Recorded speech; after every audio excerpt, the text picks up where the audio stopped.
Hello everyone, welcome back to my channel. मैं हूं पूजा सेतिया। हम चैप्टर कर रहे हैं सिंगल एंट्री सिस्टम। अब इसका नेक्स्ट प्रैक्टिकल क्वेश्चन करने जा रहे हैं। It's very important question.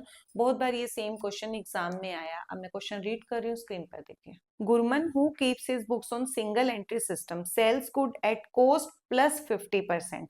On 1 April 2024 his capital. 1 April capital का मतलब है कि कौन सी कैपिटल है, ये आपकी ओपनिंग कैपिटल। 31 मार्च 2025 3,50,000 मतलब closing capital. He had withdraw 20,000 per month besides goods of the sale value 60,000. How much did he earn in profit 2024-25? अब देखो, हमें इस क्वेश्चन के अंदर ना प्रॉफिट या लॉस ही निकालना। जैसे लास्ट क्वेश्चन में हमने भी किया, हर क्वेश्चन में मैंने आपको एक फॉर्मूला अप्लाई करके दिखाया था कि जब भी आपको प्रॉफिट या लॉस निकालना ना, तो सिंगल एंट्री सिस्टम में हमारा जो क्वेश्चन आंसर निकालने में स्टार्टिंग कहाँ से होगी, ये क्लोजिंग कैपिटल से। कहाँ से स्टार्ट होगा ये क्वेश्चन? क्लोजिंग कैपिटल से आप स्टार्ट करोगे और एंड किससे करोगे? ओपनिंग कैपिटल से। एक तो ये चीज आप हमेशा याद रख लो, ओपनिंग कैपिटल से इसको क्या करोगे? एंड करोगे। क्लोजिंग कैपिटल से प्लस से स्टार्ट करना है और ओपनिंग कैपिटल से माइनस करना है। बीच में हमारी दो चीजें रह जाती हैं, एडिशनल कैपिटल और ड्रॉइंग्स। उसको आपको क्या करना है, फॉर्मूला लर्न कर लो। सीसी मतलब क्लोजिंग कैपिटल। हमने स्टार्टिंग में पैसा लगाया, ओपनिंग कैपिटल। हमारा बिजनेस अच्छा चलने लगा, एडिशनल कैपिटल लगा दी। हमें पैसे की नीड थी, हमने उसको निकाल लिया, उसे क्या बोलते हैं हम? ड्रॉइंग्स बोलते हैं। और लास्ट में आपको क्या हो गया? प्रॉफिट या फिर लॉस। अगर पॉजिटिव में आता है तो प्रॉफिट, और अगर नेगेटिव में आता है तो उसे बोलते हैं लॉस बोलते हैं। अब हमने क्लोजिंग कैपिटल आपको गिवन थी, इसके अंदर कितनी है? 3,50,000। तो सबसे पहले उसे लिख लेते हैं, 3,50,000। अब आता है हमारा ड्रॉइंग्स की बारी। ड्रॉइंग्स को भी आपको क्या करना है? ऐड करना है, क्योंकि जो चीज आपको निकालनी होती है उसके ऊपर आप ऐसे बॉक्स लगा लो, बाकी चीजें सीक्वेंस में उस साइड अपोजिट में चली जाती हैं। तो ड्रॉइंग्स क्या हो जाएगा? माइनस थी तो वो क्या हो जाएगा? प्लस हो जाएगा। तो आप यहाँ पे ऐड कर दो ड्रॉइंग्स। अब एक चीज है इसमें, इसने जो ड्रॉइंग्स करी थी ना, वो आपको कैलकुलेट करनी है। ड्रॉइंग्स इसने एक तो ये करी थी 20,000 पर मंथ।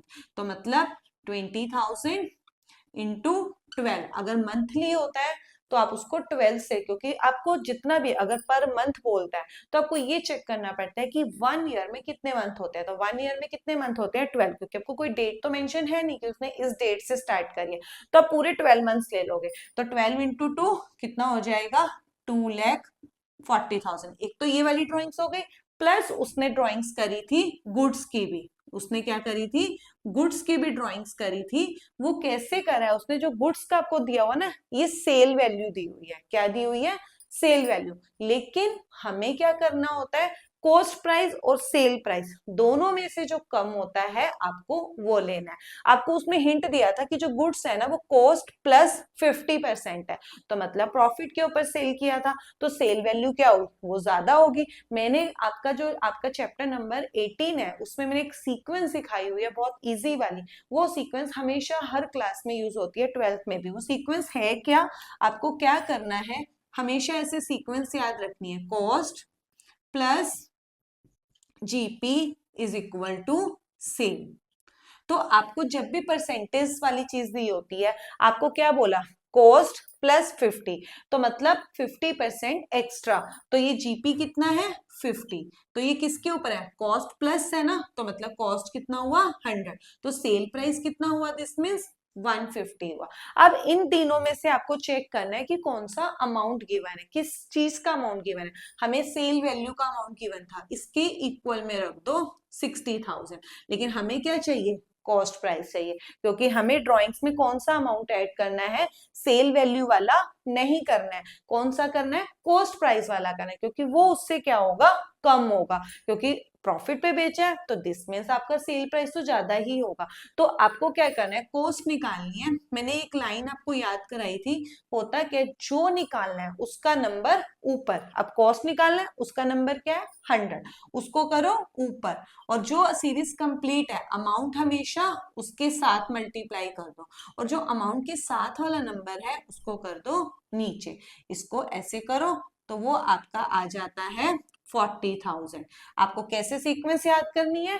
जो निकालना है उसका नंबर ऊपर, सीरीज बनानी है पहले, जो निकालना है उसका नंबर ऊपर, अमाउंट मल्टीप्लाई में उसी नंबर के साथ, ये निकालना था उसके साथ मल्टीप्लाई में, और अमाउंट के साथ वाला नंबर नीचे कर देना है। तो वो कैलकुलेट करके उसी का आपका क्या आ जाएगा, अमाउंट आ जाएगा। तो दिस मींस कॉस्ट कितनी हुई 40,000 की, और सेल प्राइस कितना हुआ 60, तो दोनों में से कम क्या हुआ नेचुरली 40,000। तो आपको गुड्स वाली जो ड्रॉइंग्स लेनी है वो कितनी लेनी है 40,000। तो दिस मीन्स आपकी जो ड्रॉइंग्स हो गई टोटल 240 तो हो गई, उसने कैश विड्रॉ किया था, और ये वाला ये तो ये हो गई गुड्स और ये हो गया कैश। तो टोटल कितना हो गया 2,80,000। तो इसको आप क्या कर दोगे, इसमें प्लस कर दोगे, तो ये कितना आ गया देखो 6,30,000। उसके बाद आता है लेस करते हैं हम इसमें से एडिशनल कैपिटल, इस क्वेश्चन में गिवन नहीं था। उसके बाद क्या आ जाता है ओपनिंग कैपिटल, ये जब इस साइड जाएगा तो उसे क्या करना है, एंड किससे करना है, ओपनिंग कैपिटल को माइनस करना है। ओपनिंग कैपिटल कितनी गिवन है 4 लाख, तो बस इसको अब आप 4 लाख को क्या कर दो, माइनस कर दो। तो आपका आंसर क्या आ रहा है 2,30,000।